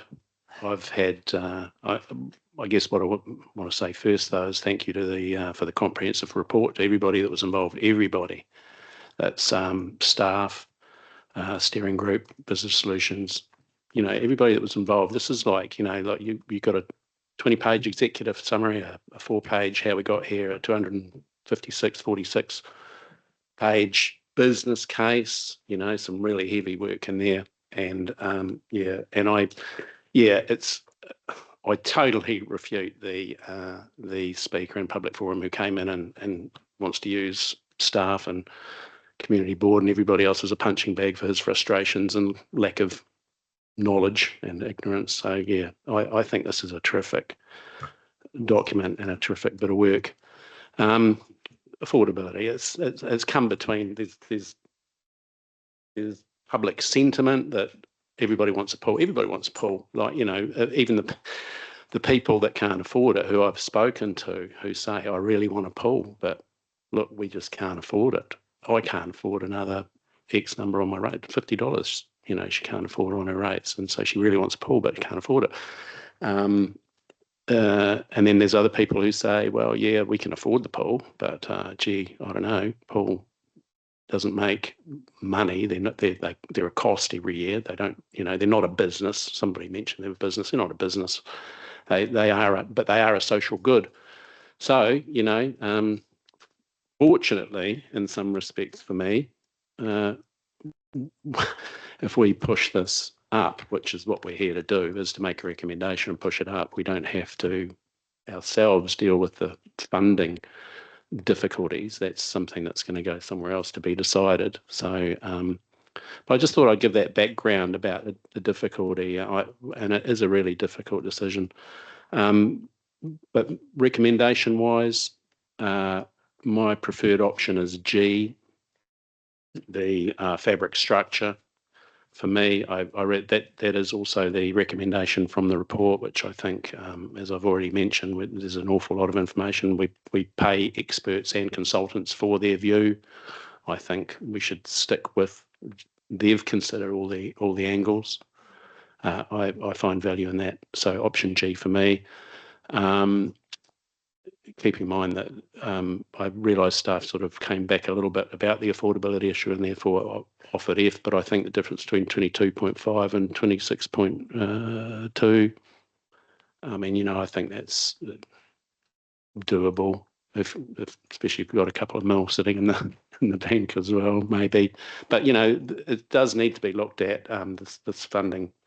I appreciated the words from Strat actually as well. You know, this maybe 60-40, 70-30, something like that, you know, but these are things for the council to look at. I did appreciate Ruth coming in and speaking because she did represent that section of the community that is really stressing out about this and from an affordability point of view, and that needed to be heard. I don't think all the people, and funny enough, all the supporters of the, you know, we want the pool have gone now as well, and they haven't, stuck around to hear it. But, you know, thank you, Ruth, for presenting that side of the equation. I think it's an important one that needs to be heard. And yes, we could use rivers and the sea and so on, but then I also I hear the other people's talk about, you know, warm water and how important that is and all year round. And that's why I've gone for the fully indoor G rather than the F in the staff recommendation. Thank you. Thank you, Deputy Chair. Councillor Rebel. Thank you, Chair. Can I just check that you can hear me? Oh, we can. Thank you. Fantastic. So thank you very much. And at this stage of the deliberations, I'm also recommending option G as the right pool configuration for Thames, with an understanding that option F is not a bad second option. Obviously, if we're able to go to option G, to me that would be first prize. And I'll explain the thinking behind that.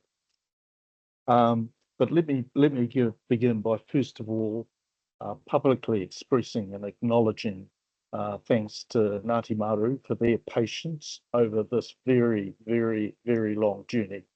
And I don't think I've heard a single word of complaint from them, but we have been privileged, I think, to experience their patience.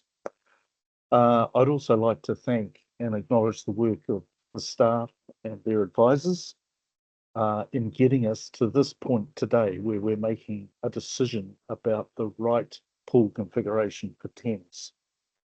It's been a long journey. It's had twists and turns. We've had a number of resets and a number of shifts in focus. I think we do need to acknowledge that it has been a costly process. And so it's absolutely critical today that we take a big step forward and make our decision as a community board to determine what is the right option for Thames around pool. I'd like to I'd also like to highlight the point in the report that the likelihood of significant external funding has evaporated for us. And so we do make our decision based on with that in mind, and hence my willingness to accept option F because of that, the drying up of those funds. And Glenn, I appreciate your initial comments where you were talking about affordability, and it comforts me. And I think it's really important that as the staff continue to work on this, that the sensitivity to affordability remains very high. Our geographic location, being on the very edge of our district, means that we are not only a destination town, but we're a gateway to the playground of the Coromandel Peninsula, and we're a service town for our district and for Karakia district. So it's inevitable, it's understandable, and it's appropriate, I think, that residents and ratepayers in Karakia district and in our own district benefit from the infrastructure and the facilities that actually end up being paid for by Thames ratepayers. And launching ramps, for instance, airfield, swimming pool, just to name a few, are all facilities and amenities that the Thames ratepayer pays for, but many other people get the benefit of. Unfortunately, we as a community board have no leverage outside of our own ward to extract significant financial contribution towards these sorts of amenities and for the provision of those facilities. It is beyond our area of influence to have Karakia District Council contribute to the facilities that we provide that get used by those residents and ratepayers in Karakia District. I categorically reject the option of no investment in aquatic provision for all the reasons that have been outlined, A, by the public forum, and B, in the report on pages 12 and 13. A pool is a valued and necessary community facility, and we should not countenance not having a pool facility. My recommendation for option G is because, firstly, the site is perfect from an accessibility point of view for a very wide demographic: kids, the aged, the infirm, the active, etc., etc. And we've heard a number of those that from the in the public forum. I believe a fully covered option is mandatory if the usage needs are to be achieved, and obviously there's a clear public preference to have that kind of facility. I think that the design of option G or F, both of them, lend themselves to stage development as funds become available, should that be necessary. Councillor Rebel, there may be a delay in our transmission line. You've gone over your time. I've got about 30 seconds left to go. Will that give us an answer? So stage development, I think the point that was raised by the principal of Thames High School, we have a proven and successful track record in partnering with Thames High School. The staff who have journeyed this are recommending an option F, so it supports an option F or an option G. And I think that our decision today paves the way forward for a much narrower scope of effort, which is to ascertain the timing and the source of funding for design and construction of the new Thames pool. So what was your final option, please? As I mentioned at the beginning, Chair, it's option G, with a willingness to accept option F. All right, thank you. So,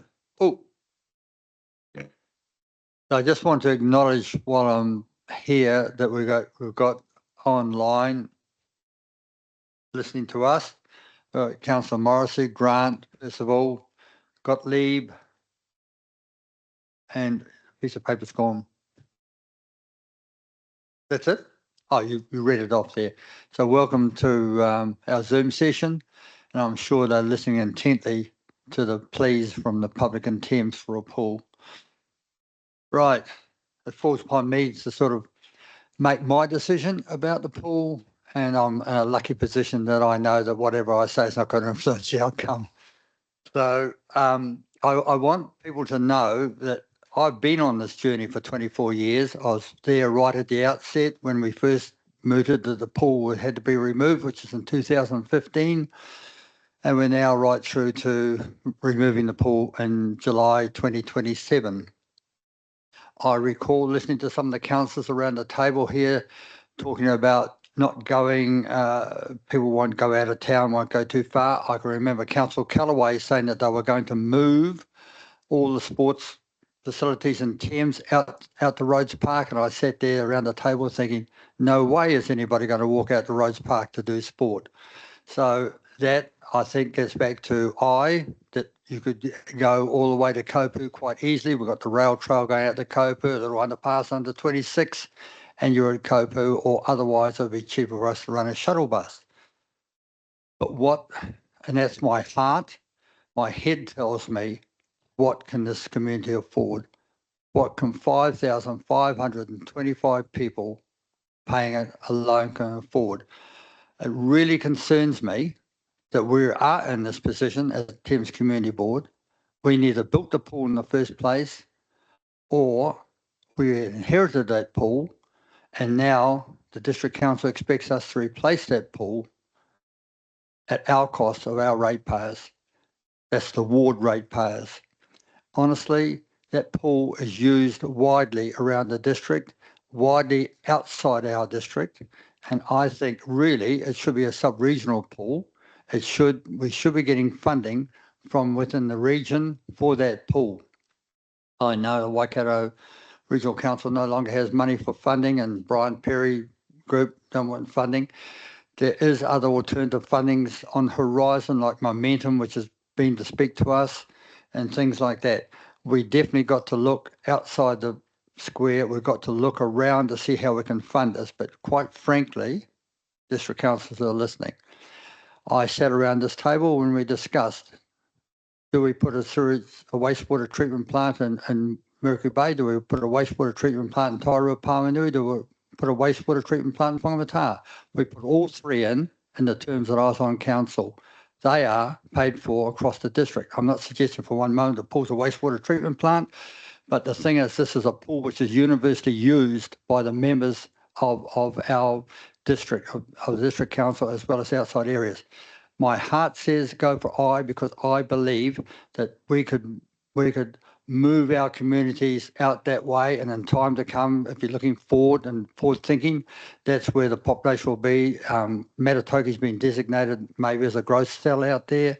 They're putting in water treatment plants, not current at the moment because they've been put on hold, but a water treatment plant and things out there. But my head says, gee, because I think that we've got to put a pool in which will satisfy the people, but a pool that we can actually pay for. That is going to be the critical problem, is how do we afford it? And I think G is around about $595 per ratepayer for every year for the next 30 years. But I'm hoping and praying that the district councils will come to our way of thinking and say, yep, Thames deserves a pool. It wasn't their fault for that community board. I don't know of any other community board in New Zealand that's wrestling with a $26.2 million problem about a pool. It's way beyond our scope to be dealing with it. And that's the reason why today, for those listening online, that we will be escalating that up to the district councils and from them to make a decision about how we're going to achieve a pool in Thames.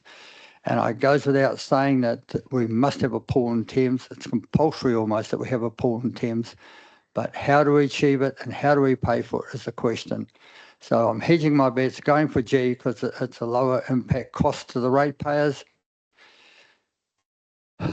And sadly, I'd love to see I, but we're going for G. Now, on that basis, we're going to ask Board Member Rakwa to just tighten up a little bit. Which one do you want?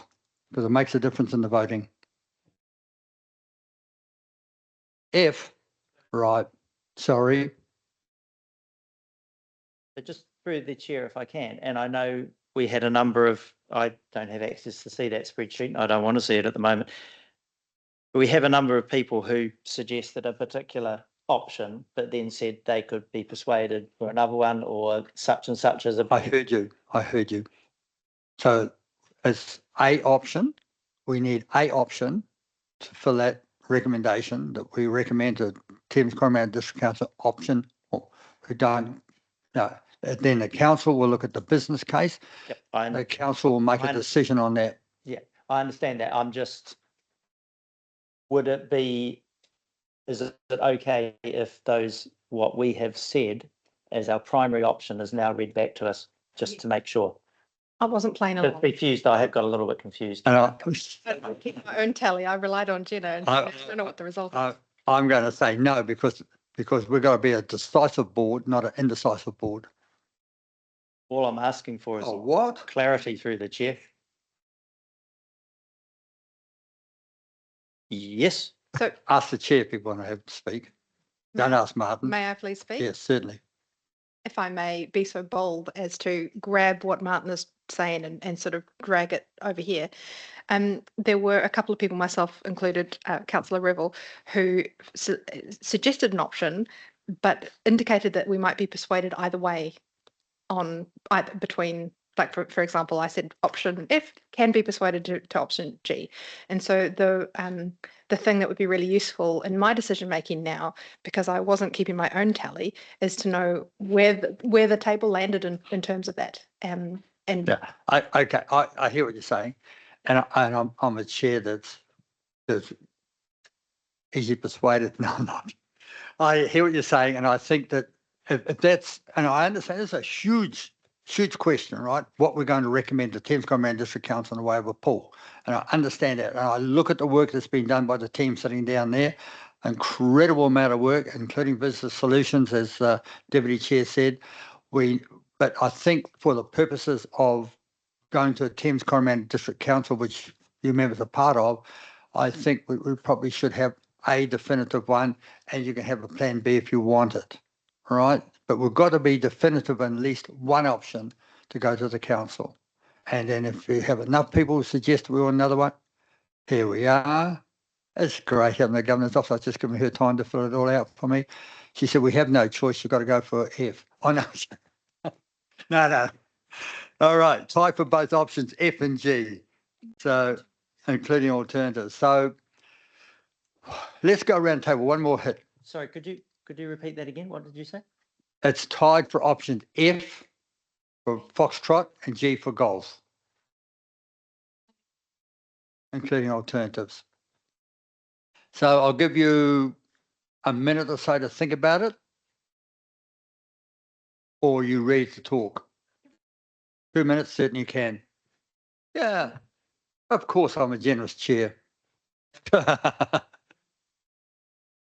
Oh, Wharipaku, oh, sorry. Now, I thought you'll go down and talk in the toilet, surely. Mr. No, Chair, would it be the all right men's to come into toilet the is toilet? out. The women's toilet's all right. Absolutely, they can go to the toilet if you follow those people. So I tell you what, we'll call a recess because we'll do it in a defined time of 10 minutes, all right? We've got a 10-minute break.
All right.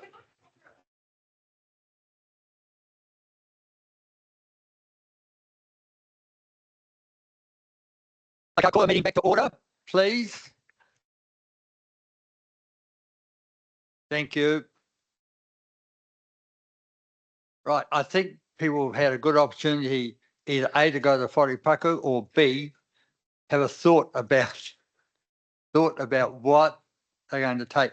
I did take the liberty of speaking to Mr. McIntosh about F, because there was some confusion about whether F was a covered pool or an uncovered pool. I think I'm right. I hope I got this right, because it'd be embarrassing. I only just asked you the question a minute ago. The paddling pool, the splash pools and things like that is a covered pool, and the 6 lanes is an uncovered pool. So the idea is you swim faster and harder when it's cold water or something, is it? Or water, I don't know. No. Short answer, yes. Thank you. I love it. You want to come on team A? Right. So we've had a little discussion between the governance officer and the chair, and we think the easiest way around this situation is that each person has 1 minute to give us a definitive option, please. You want to start on the other side? I'll tell you what, let's go overseas and see what they've got to say. So, Peter Revel, can you hear us, Councillor Revel? Yes, I can. Yeah. Okay. We're going to start with you because P's at the top of the alphabet. No. So can you please tell us, you've got 1 minute to tell us what your option is, please. Option G. Thank you. That's very good. Deputy Chair. Option G. Board Member Rakwa. Option G. Councillor Rodley. Oh, that's it. Oh, sorry. Holly, you better have it. Option I. Councillor Sinclair. Oh, I can live with option G. I said that at the beginning. Very happy. That's excellent. So that is really good. That's made it very easy for us. So we'll insert that. So very shortly up on that screen will come the recommendations.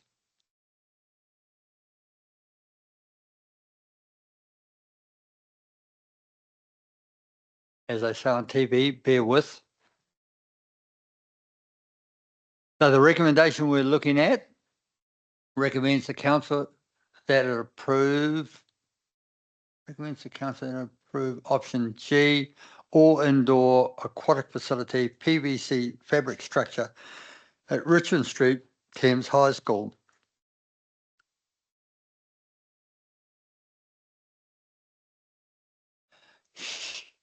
Oh, yeah. So the words to start with that is the Thames Community Board recommends the council to approve option G, all indoor aquatic facilities, PVC fabric structure at Richmond Street, Thames High School.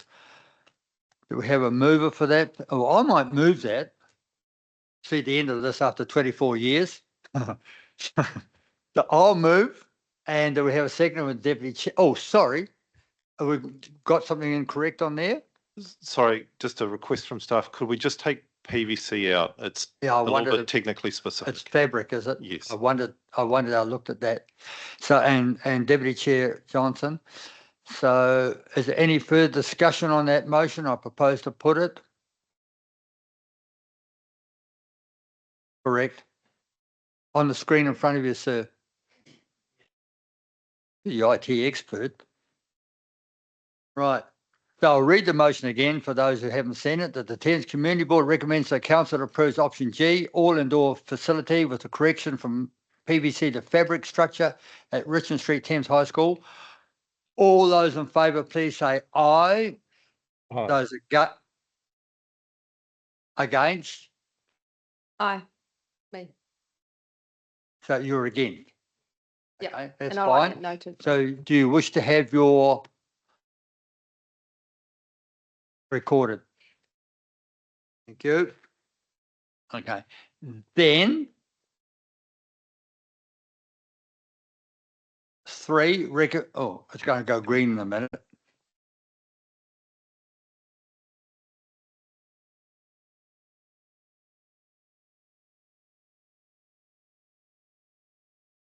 one of the green, so I can see what I want. Recommends the council that the request staff prepare a report to present the business case for approval, inform the council of Thames Community Board's recommended option, and provide, and I correct me if I'm wrong, that other people read it, provide the funding options, that is council provide the funding options for Thames Aquatic provision.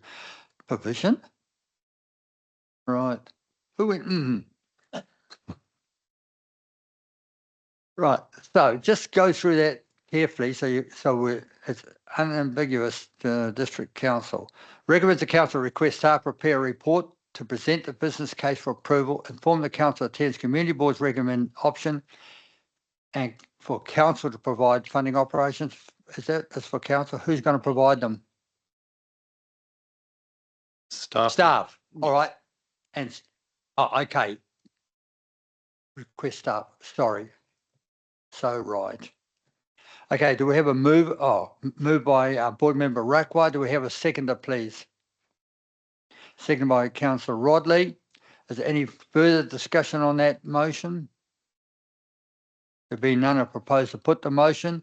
All those in favour, please say aye. Aye. Those against, there being none, I declare the motion carried unanimously. Number 5. Recommends to council, Thames Community Board recommends to council leaving the site by the end of 2027, even if no replacement pool is available, noting that the start date for demolition will be around July 2027. Do we have a mover for that, please? I'll move that. Moved by Councillor Revel. Do we have a seconder, please? Second by Councillor Sinclair.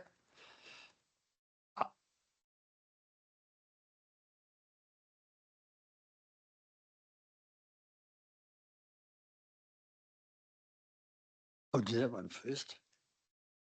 So that's kind of a given that the council is committed to the demolition of the existing pool starting July 2027. So there's no grey area in that. That is what the council is committed to doing. And in some ways, I concur with the council's thoughts on that. We cannot keep on pushing it out for the iwi and looking for alternatives. We have had plenty of time to do something about this. So, recommends the Thames Community Board recommends the council leaving the site by the end of 2027, even if no replacement pool is available. Note the start date for demolition will be around July 2027. Moved by Councillor Revel, seconded by Councillor Sinclair. I propose to put the motion. All those in favour, please say aye. Aye. Those against, declare the motion carried unanimously. So, that's been added in. Yeah. Well, we're going off script here. Right. 5, acknowledge the will of the Thames community and support the desire for continuation of aquatic provision. Thames Community Board acknowledge the will of the Thames community and support their desire for continuation of aquatic provision in the Thames ward. Do we have a I don't think anyone in the public forum used the words aquatic provision. It's They're all talking about a swimming pool. It's a new phrase which popped up way back up on Okay. recommendation 3. I questioned it and somebody said, yeah, that's good. So there we are. Aquatic provision, by provision means provide. Right. Thames Community Board notes the will of the Thames community and the support and desire for a continuation of aquatic provision on the Thames ward. Do we have a move by Board Member McKenzie? Do we have a seconder, please? Board Member Rakwa. Any discussion on that because that's a new one off script? There being none, I propose to put the motion. All those in favour, please say aye. What is the delay time, Councillor Revel? Aye. Thank you. Against, no. Declare that carried unanimously. And that, my friends, is the end of 2.1. 24 years of full discussion Thank you very much. I really, really appreciate the way the board has put input in this and the staff have been amazing. And I mean, I don't know how you put up with us over the past 3 years. I seriously don't. There have been times where it's been quite acrimonious. There's times when it's been absolute, oh shit, what's happening? And all those things. But here we are. We've come after 24 years. We have moved forward on this pool. Absolutely amazing. Did any of the staff member want to make comment? Rosalind Ward, did you want to make a comment? I'd like to take this opportunity to acknowledge Visitor Solutions, who've worked with us with a lot of commitment and support over the last period of time. And we really appreciate the effort and the tenacity that they have shown through this process. Thank you. Okay, thank you for the comment. Mr. McIntosh? This is your opportunity. No, you don't. Larissa? No? Oh. Okay. All right. Oh, did you want to say something? It's free coffee at Gastronomics, no? No, will be champagne. Sorry, no coffee. I just want to say thank you, everyone who involved in this journey. We not get yet, but we'll getting closer and closer. So thank you, everyone, every single one who involved in this. Thank you. Right. Oh, I see Kathy Trentham over there. Sorry, Kathy. Because you're sitting out to one side, the leading light. What do you mean? And all the others that helped. Dean Allen, who's helped, and Brian Taylor, who's given me off the record information. No. I know, it's all good. Okay, we're going to declare the meeting for call a recess and we'll for lunch and we'll be back here at 1:30. Now, I'm not too sure what's happening out there with Kopu.